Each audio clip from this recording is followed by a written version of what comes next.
గర్భసదం. ఎందుకంటే బయట తిరగడం అలవాటు కనుక బయట ఉన్న ఆయన ఇప్పుడు లోపల గర్భసదం, లోపల ఉన్న వారిని స్థితించు. ఇంతవరకు పలికే మాట లోపలికి అంతర్ముఖిగా అది చెప్తున్నాడు ఇక్కడ. అంతర్ముఖుడిపై స్తుహి శృతం. ఆయన ఎవరు? గర్భసదం అంటే ఎక్కడ రహస్యంగా ఉన్నాడంటే పాపులర్ కాడు అనుకోకు. శృతం ఈజ్ వెరీ పాపులర్ అంటున్నాడు ఇక్కడ. శివుడు అంటే ఎవరు? Very popular. ఎక్కడ చూస్తే అక్కడ ఆయన. వేదములందు కీర్తించబడ్డవాడు ఆయన. వేదములు ఎరిగించి చాలే ఆయనే, పురాణములు ఎరిగించి స్థుతించే ఆయనే, భక్తులు ఎరిగించి కీర్తించారు ఆయనే. ఇంతగా అందరికీ కీర్తింపబడే అత్యంత ప్రసిద్ధుడు, పరమాత్మ సర్వత్రా వ్యాపించినటువంటి ప్రసిద్ధుడు ఆయన హృదయంలో ఉన్నాడు. చూసారా, సాధారణంగా ఒక పాపులర్ వ్యక్తి దొరకడం మహాకష్టం.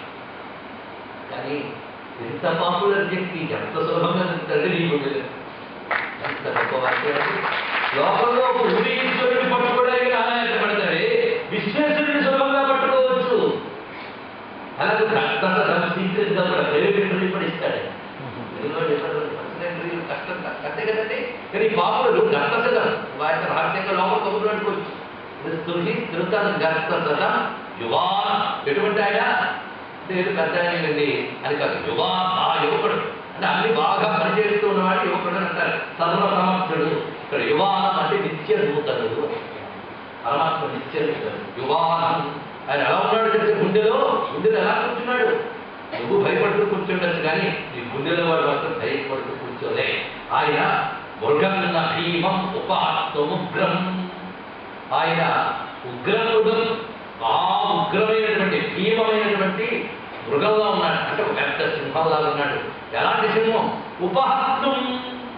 ఉపహత్వం అంటే అవతల దాన్ని సంహరించడానికి రెడీగా ఉన్న సింహం కాదు. దాన్ని నిద్రపోతున్న సింహం కాదనమాట. రెడీ, అవతల దాన్ని హింసించడానికి సిద్ధంగా ఉన్న సింహంలా నీ గుండె గుహలో ఉన్నాడు. చూసారా, గుండె గుహలో సింహం ఉంటే భయపడాలా? గుహలో సింహం ఉంటే భయపడక్కర్లేదు. గుహలో సింహం లేకపోతే ఎక్కుమాల నక్కలని కాపుదన్నమాట.